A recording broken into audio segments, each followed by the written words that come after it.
Oh, champ. Now listen, I know you saw the fight between RDA and fucking Cunty Covington. Now tell me, what? I can't stand that motherfucker. Hey, listen, I'm not sensitive. People call me a midget all the time and call me chubby. I don't like that. I call him Cunt Queefington. What? Oh, that's almost, dude, that's fucking way better. I wish I thought of that shit. No wonder why you're fucking doing well with the stand-up comedy. That's way better. So listen, Yeah, I'm a touch of this kid. now how does this feel? Now, you know, what did you think of the fight, first of all? Number one, I didn't watch the fight yet. Oh, whoa. Not that I'm just so savage. Oh, fuck that, I ain't watched the fight. These are bombs. I just didn't feel like, you know, either I was going to be there and the UFC wanted me to be there so he can do his little shenanigans. Oh, Woodley, I'm coming for you. He wants me to react to everything. Like, he knows my name is Tyron, so he wants to call me Tyron. He wants to try to play the Trump stuff. He want to do all those things. And I gave him his moment. He had a little one time to shout him out on Instagram. But if you look at his Instagram and my Instagram, my goodness, is he obsessed with me?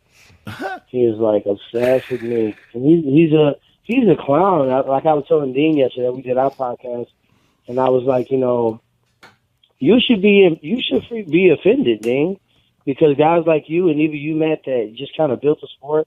Remember the old days when you had to win 10 fights in a row to get a call from the UFC, where people really put hard work in?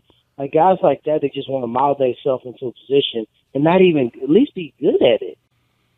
Like, you terrible at it. You think he's corny at it? He's kind of corny. He's so funny. The only thing I liked, he's and listen, a douchebag that no friend would tell you douchey. Yeah, exactly. He thinks it's so cool. I don't like any of his shit. Usually it's kind of really corny. It's like cheesy. I did like when he was, listen, I give credit where it's credit is due. I did like when he said he was drinking nerds' tears, though, at the pro. That's kind of funny. No, am I the only guy that thinks that's fucking hysterical? He is a guy that's helping him write it. Definitely. I'm embarrassed because if he was doing it by himself and winging it, I would try to give him partial credit, like the math teachers would, just for writing his name on the paper. But the fact that he had somebody helping him with it, they both should be embarrassed. Now, so John Harnett, embarrass yourself. Go hide in the closet. You're an embarrassment. Now, styles make fights. Now, I'm going to throw a buddy of mine under the bus. Not Jimmy. Not you, Jimmy, because Jimmy's like, what did I do? Longo. Now, Longo knows about fighting. I'm such a fucking asshole. But Longo is, and I was talking to Longo about this. You know, we discuss fights often. And I'm one of those guys where I think Colby's doing a good job in a sense that now I know when you guys meet, I'm going to be so fucking excited. I'm going to be so excited, Tyron, because I know, because I feel styles make fights. And now with his style, I'm going to give him credit where credit is due. He's got talent. He's got cardio, and he could be relentless. But it's with guys. Now, look, he's taken one to get a hold of guys. He's doing that with guys like Damian Maia. He took some shots from him. He took shots from RDA. He's not taking those now to put the pressure he needs to tire you out, that my good buddy Ray Longo says he has a good chance of doing. I counted with that. I go, Longo. And that's okay for Ray to say. Because, that is okay. If someone only way to beat you is, like, think about this.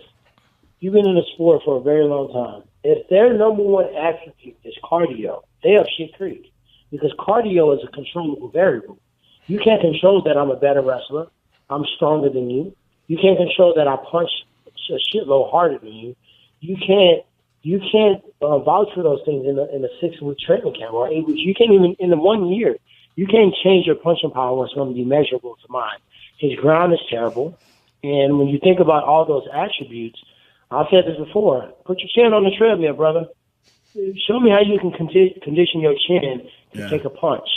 And fighters that press me like that have been the ones that got knocked out. Koshek's been the one that got knocked out. Robbie's a pressure fighter that got knocked out. All the guys that come forward, he's really doubling my power by doing that, and he's doing it with his.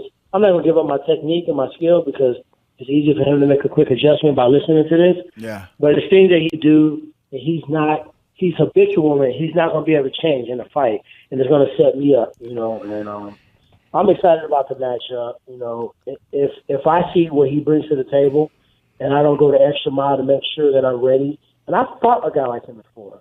You know, you think about a guy like Nathan Coy, or these are people I call the Walking Dead.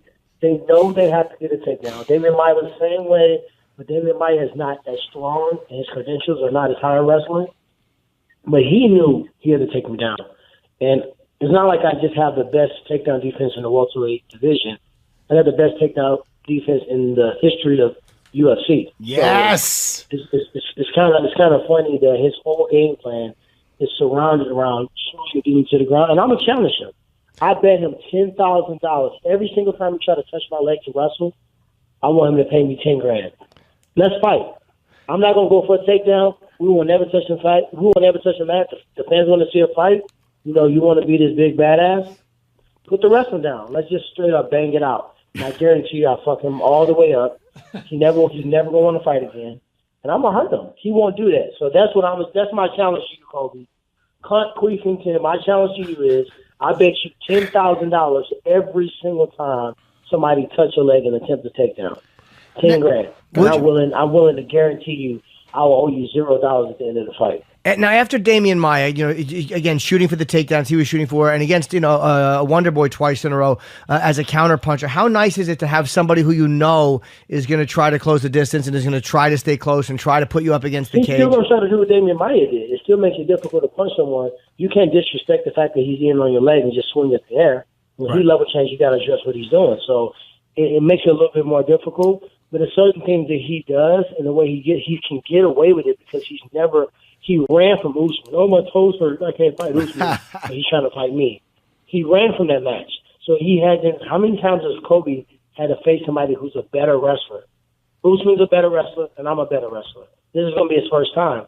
And he's done this long enough and talked himself into, fighting me. And now it's like, well, what better time to take a big challenge than when it's for all the marbles? What better time to try to go after someone that's better than you when it's a world title on the line?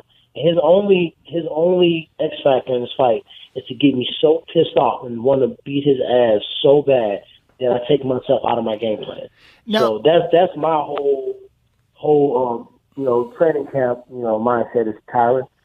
If I train right now and just don't do nothing but conditioning and be in the craziest shape ever, I will beat him right now. Without game plan, without training camp, without sparring, that's enough. And he knows he's never won a millisecond of anything against me, ever. Not even thumb wrestling. So, he knows what's about to happen. Now, in the past, you fought some popular guys. I've always been a fan of yours. I think you're a great guy. How does it feel going into this fight? Because he's got such a hatred. He's such a ultimate bad guy. People think he's such an ass that you're going to have the country of Brazil. Listen, he offended a lot of people. So you're going to have so much love, and you will be the hero to so many. To myself. Yeah. Listen, let's be honest. Let's be honest, Tyron. I can't smack this guy. I got 3 kids. I can't go to jail. You got to do this for me. Listen, don't do it for Brazil. Do it for me, Tyron. I need you to do it for me. You don't got to shout it out in the cage. I think it's kind of cool because it's funny how tables turn. I've been the knockout artist. I've been the wrestler. I've been the grind. I've been the boring fighter. I've been kind of everything in my career. If you really look around and look back, but people will forget anything, any Maya fight, any Wonder Boy fight, any me going backward. They're going to forget that when this fight comes up. And I got a chance to go out there and whoop this dude's ass in front of everybody, embarrass him, make him want to never fight again, and then now I'm the hero. So, I don't sweat the technique. If it took this for the fans to come around, then so be it. I'm going to use it. I'm going to ride on it. And I'm going to give them what they want. And I'm going to give them what the sport deserves. He's an embarrassment.